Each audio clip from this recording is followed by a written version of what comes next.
قولو، آتھم کی پیشگوئی غلط نکلی۔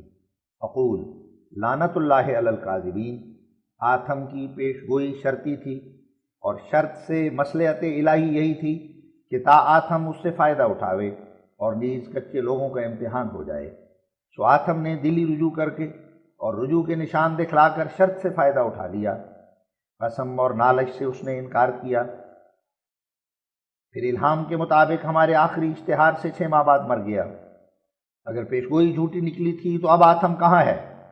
اے نا انصاف لوگو، میں کہاں تک بار بار تمہیں سمجھاؤں؟ ان رسالوں کو دیکھو جو آتھم کے بارے میں نے شائع کیے ہیں۔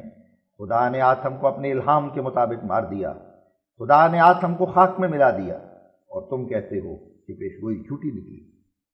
میں حیران ہوں کہ یہ کیسی سمجھ ہے، ان دلوں کو کیا ہو گیا اور کیسے پردے پڑ گئے؟ اس پیشگوئی کی نسبت تو رسول اللہ صلی اللہ علیہ وسلم نے بھی خبر دی تھی اور مکذبین پر نفرین کی تھی، اور براہین احمدیہ میں بھی ایک مدت پہلے اس پیشگوئی کی طرف اشارہ کیا گیا ہے۔ کیا ضرور نہ تھا کہ آتھم شرط کے موافق زندہ رہتا؟ ہاں، قطعی الہام دوسرا تھا جس کے بعد وہ جلد فوت ہو گیا۔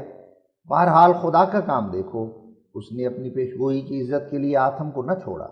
افسوس ان لوگوں پر کہ جو ایسے سری نشان سے منہ پھیرتے ہیں۔ قولو، لیکرام کی پیشگوئی میں اس کے قتل ہونے کی تصریح نہیں۔ اقول لعنت اللہ علی الکاذبین، آؤ ہمارے روبرو ہماری کتابیں دیکھو جن میں متفرق مقامات میں یہ پیشگوئی درج ہے۔ پھر اگر تصریح ثابت نہ ہو تو اسی جلسے میں آپ کو 200 روپیہ انعام دیا جائے گا۔ قولو، پیشگوئی سے لیکرام کی بے عزتی نہیں ہوئی بلکہ شہید قوم اس کو خطاب ملا، اس کے متعلقین کے لیے 1000 روپیہ چندہ جمع کیا گیا۔ اقول، اس سے ہماری پیشگوئی کی اور بھی شان بڑی ہے، کیونکہ یہ بھی ایک جنگ تھا، اور ظاہر ہے کہ فریق مخالف کے جس سپاہی کو قتل کیا جائے اور اس سپاہی کو مخالف فریق کے لوگ بڑے بہادر اور بڑا شجاع قرار دیں اور ایک بڑا آدمی اس کو سمجھا جائے تو وہ تمام تعریف قاتل کی ہوتی ہے جس نے ایسے بہادر کو مارا۔ سو اگر لیکرام کو مارے جانے کے بعد ایک ذلیل اور قسم پرصد سمجھا جاتا تو بلا شبہ اس سے ہماری پیشگوئی کی وقت کم ہوتی، کیونکہ یہ سمجھا جاتا کہ جس پر پیشگوئی پوری ہوئی وہ کوئی بڑا آدمی نہیں ہے اور سید رقیق ہے جو قابل تعریف نہیں، مگر اب تو لیکرام کو اس کی قوم نے بڑی عظمت دے دی، اور اب یہ واقعہ مقتول کی حیثیت کی روح سے بھی قابل عظمت ہو گیا۔